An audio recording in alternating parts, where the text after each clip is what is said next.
একজন প্রবাসী সন্তান হিসেবে, রেমিটেন্স যুদ্ধের সন্তান হিসেবে আমরা জানি এই দেশে সবচেয়ে বেশি ভোগ করে কম এবং ত্যাগ করে বেশি হচ্ছে রেমিটেন্স যোদ্ধারা। 16-17 বছর বয়সে তারা দেশ থেকে চলে যায়, 50-55 বছর পর্যন্ত তারা শুধু দেশকে দিয়ে যায়, কিন্তু সেই অর্থে সেই বিনিময়ে কিন্তু তারা দেশ থেকে কিছু পায় না। আজকে অন্তর্বর্তীকালীন সরকারের মধ্য দিয়ে আমরা আহ্বান জানাবো, প্রবাসী সরকার যারা রেমিটেন্স যোদ্ধা রয়েছে তারা এই দেশের প্রতি যেহেতু ত্যাগ সবচেয়ে বেশি করে, তাদের ইনভেস্টমেন্ট যেহেতু সবচেয়ে বেশি, তাদের প্রতি যেন সবচেয়ে বেশি মানবিক হয়।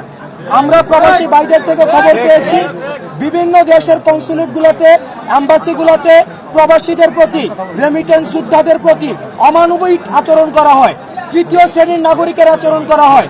এবং আমরা দেখেছি যে কনসুলেটগুলোতে লাল ফিতার দৌরাত্ম্য এবং অমানবিক আচরণগুলোকে বাংলাদেশ থেকে এক্সপোর্ট করে নিয়ে যাওয়া হয়েছে।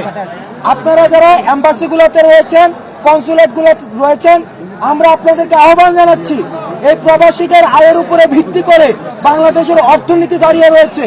আপনারা রেমিটেন্স যোদ্ধারা যারা রয়েছে মিডল ইস্টে এবং ইউএসএতে এবং সারা পৃথিবীব্যাপী, তাদের প্রতি আপনারা মানবিক আচরণ করুন।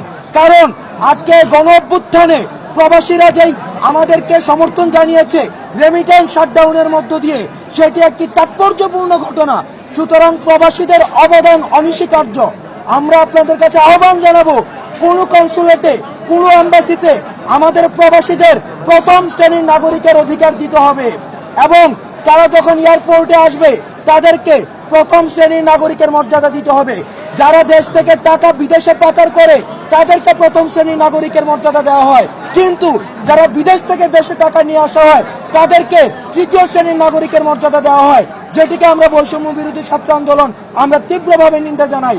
আজকের পর থেকে আমরা বিশ্বাস করি, প্রত্যাশা করি এবং অন্তর্বর্তীকালীন সরকারের যিনি প্রধান উপদেষ্টা তার প্রতি আহ্বান জানাবো, যারা এখনো পর্যন্ত অন্ধকার কারাগারে রয়েছে তাদেরকে ফিরিয়ে আনার জন্য আপনি দ্রুততম সময়ে ব্যবস্থা নেবেন এবং মানুষের যে আস্থা রয়েছে সেই আস্থাকে আরো বেশি সুদৃঢ় করবেন।